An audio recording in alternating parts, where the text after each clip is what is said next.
तो एक व्यक्ति के दो एफिडेविट हो गए, जिसमें एक में कहता है मेरी परिचित है, दूसरे में कहता है कि ये मेरी वाइफ है। तो एपी सिंह ने सचिन मीना को फंसा दिया।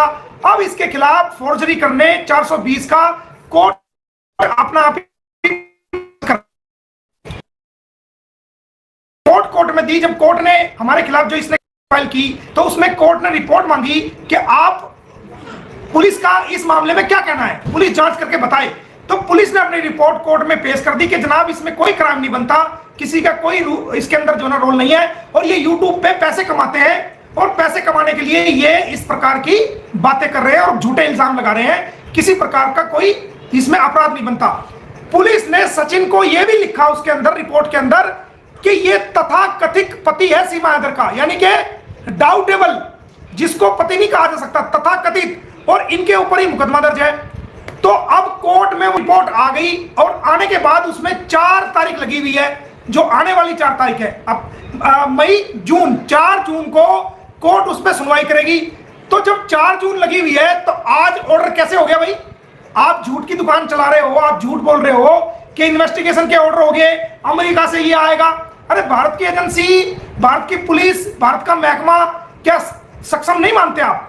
भारत की पुलिस भी सक्षम है, भारत की एजेंसियां भी सक्षम है, भारत की कोर्ट भी सक्षम है और पुलिस डिपार्टमेंट भी सक्षम है। तो अमेरिका से क्या आएगा भाई? निरी गुमराह करता है लोगों को। पता नहीं कैसा दिमाग हो गया। इस उम्र में तो दिमाग और अच्छा चलना चाहिए, क्योंकि वकील का दिमाग जितना वो तजुर्बेकार होता है, जितना समय गुजरता जाता है, उसी हिसाब से वकील जो है वो चंट होता चला जाता है, तेज होता चला जाता है, क्योंकि उसका तजुर्बा बोलता है। और ये कैसा तजुर्बा है इसका? फर्जी एफिडेविट लगा रहा है। सचिन से पूछ लेता कि पहले एफिडेविट में क्या था, उस कंप्लेंट में फर्जी एफिडेविट लगा दिया। जब पुलिस ने इसकी दबाव को नहीं माना, पुलिस ने जांच ठीक करके कोर्ट में दे दिया, तो जनाब अब कह रहा है जी अमेरिका जाओ। अब इससे ए पूछोगे जेड जवाब देगा, जेड पूछोगे ए जवाब देगा। तो इसकी बात का कोई, जितनी भी बात है वो सब बेकार है, लोगों को गुमराह करता है। अब ये कहता है कि जनाब सनातन धर्म का मोमिन मलिक ने अपमान किया। तो भाई ये देखो, मैं आपको बता दूं कि मेरे खुद के ऑफिस के अंदर, चैम्बर के अंदर वो हनुमान जी का मंदिर बना हुआ है और मेरी सीट के ऊपर ही बना हुआ है, क्योंकि मेरा नाम बजरंगी भाईजान पड़ा हुआ है। तो इसके अंदर जो मेरे चैम्बर के अंदर है, वो चैम्बर के अंदर मेरा हनुमान जी का मंदिर बना हुआ है। गौशाला भी चलाता हूं बिना लॉस के, किसी से दान नहीं लेता। जो हमारे भाई हैं जो आपस में करते हैं वही उसी पे चलता है। तो आप ये देखिए कि ये मुझे कैसे कह सकता है, आप इस चीज को देखिए, ये मुझे कैसे बोल सकता है कि भाई हमने सनातन का अपमान किया, जबकि हम तो सनातन धर्म की इज्जत करते हैं और सनातन धर्म को बड़ा आदर और सम्मान देते हैं। तो इसने अपनी कंप्लेंट में ये दिया कि सनातन धर्म को मोमिन मलिक जो है वो बदनाम कर रहा है। तो आप देखिए कि हम सनातन धर्म को कैसे बदनाम कर रहे हैं। ये भी इसका झूठ का आपके सामने जल्द ही पर्दाफाश हो जाएगा। इसकी ये भी नहीं चली कि सनातन धर्म को ये बदनाम कर रहा है। उसके बाद जनाब पहुंच गए इलेक्शन कमीशन। इलेक्शन कमीशन के बाहर जाकर के एप्लीकेशन लेके, और एक लोकल सा चैनल, तमाम कोई बड़ा चैनल तो आया नहीं, तो वहां जाके कहने लगे हमने मोमिन मलिक के खिलाफ ये कर दिया, इलेक्शन खराब कर रहा है, ये कर रहा है, वो कर रहा है। अरे भाई मोमिन मलिक इलेक्शन नहीं लड़ रहा, ना एपी सिंह लड़ रहा, ना सीमा हैदर लड़ रही, ना सचिन लड़ रहा। तो हमने आचार संहिता का वायलेशन कैसे कर दिया? इसकी वहां भी दरखास्त नहीं चली। फिर ये पहुंच गया गृह मंत्रालय, इसकी वहां भी दरखास्त नहीं चली। फिर ये पहुंच गया साइबर क्राइम, इसकी वहां भी दरखास्त नहीं चली।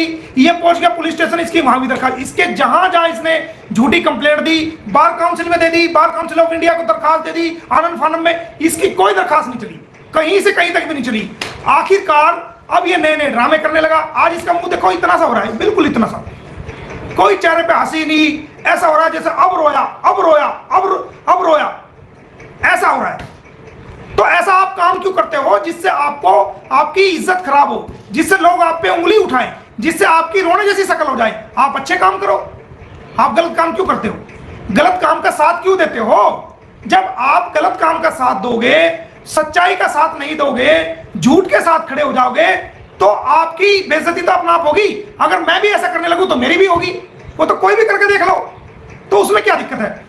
अब ये कहता है जनाब सोशल मीडिया पे आ रहे हैं, सोशल मीडिया को प्लेटफॉर्म बना दिया, ये कर दिया, वो कर दिया।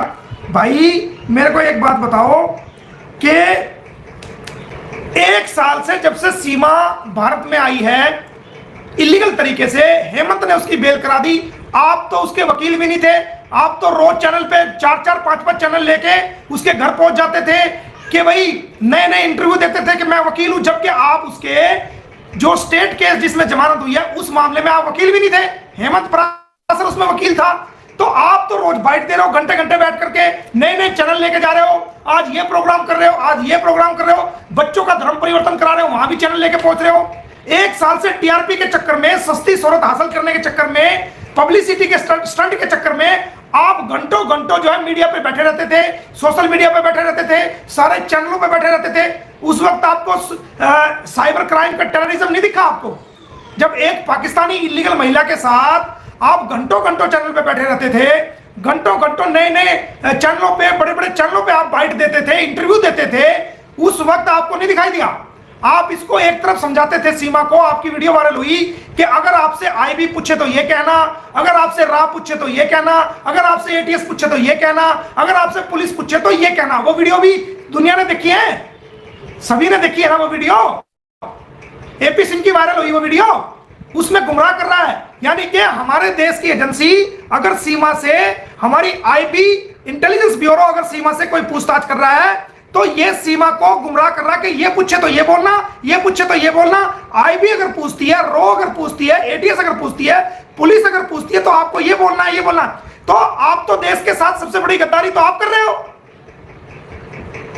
जो देश की एजेंसीज हैं उनको राइट है कोई भी सवाल करने का, वो मेरे से भी कर सकते हैं, वो इससे भी कर सकते हैं। जो इलीगल भारत में आई है 4 बच्चों को लेके, वो उससे भी सवाल कर सकते हैं। और आप उसको इन्वेस्टिगेशन में गुमराह करा रहे हो, आप मिसगाइड कर रहे हो। तो भारत की आंतरिक सुरक्षा से आप खिलवाड़ कर रहे हो। आपके लिए देश की सुरक्षा कोई मायने नहीं रखती। आपके लिए एक पाकिस्तानी इलीगल लड़की क्या, एक और अत्याचार बच्चों की मां, वो मायने रखती है, क्योंकि उससे आपको शोहरत मिल रही है, टीआरपी मिल रही है, उससे सोशल मीडिया से कमाई हो रही है, वो आपको ठीक लग रही है। भारत की सुरक्षा आपको ठीक नहीं लग रही, भारत की एकता अखंडता आपको ठीक नहीं लग रही, और भारत की इंटरनल सिक्योरिटी जो आंतरिक सुरक्षा है वो आपको गलत लग रही है। उसको आप ताक पे रख रहे हो, उसको समझा के आप देश की एजेंसीज को भी गुमराह करने की कोशिश कर रहे हो। तो कौन कसूरवार है? आप हुए ना कसूरवार। आपको देश की परवाह कहां है? आपको देश की चिंता कहां है? आपको चिंता नहीं है। और इल्जाम हमारे पे लगा तो जनाब सोशल टेररिज्म कर रहे हैं। अरे भाई, हम टेररिज्म करते, हमारे पास फंडिंग कहीं से होती या गलत कोई हम होते तो हमारे देश की एजेंसीज इस चीज से क्या बेखबर थी? हम बाहर घूम रहे होते हैं, हम वकालत, और कोई वकील, कोई टेररिस्ट हो सकता है क्या जो फाइल लेके कोर्ट में जाए कि जनाब मैं टेररिस्ट हूं और मेरी यह केस है, आप ये केस सुनो मेरा? कोई टेररिस्ट आज तक कोर्ट में जाता देखा है बंदूक लेके? कोई फाइल लेके जाता देखा है? टेररिस्ट तो गन लेके जाते हैं या बम लेके जाते हैं। अगर हम टेररिस्ट होते तो 3 महीने से हम इस केस में हैं, 3-4 महीने होने जा रहे हैं, तो अगर हम टेररिस्ट होते तो तेरी इतनी हिम्मत थी, तू पेशाब कर देता पैंट में। अगर हम टेररिस्ट होते तो अब तक तो तेरा राम राम सत हो जाता अगर हम टेररिस्ट होते तो।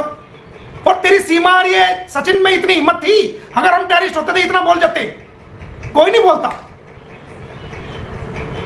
तो कम से कम बोल के दे। अब रबुपुरा की पुलिस ने तुम्हें आईना दिखा दिया, तुमने हमें टेररिस्ट कहा, गुलाम हैदर को टेररिस्ट कहा, भारत के यूट्यूबरों को टेररिस्ट कहा, जांच कर ली ना?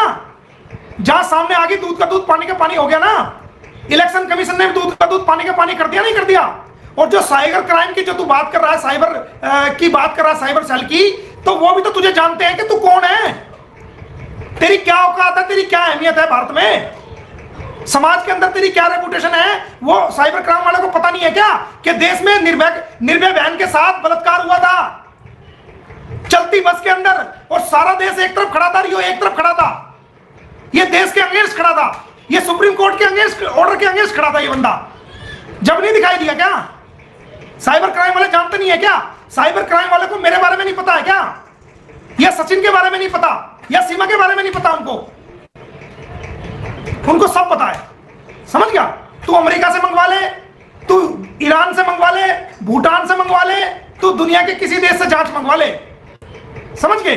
हमने अपने देश की आन बान शान के लिए 1 सेकंड में अपनी गर्दन कटवा के रख सकते हैं। भारत माता के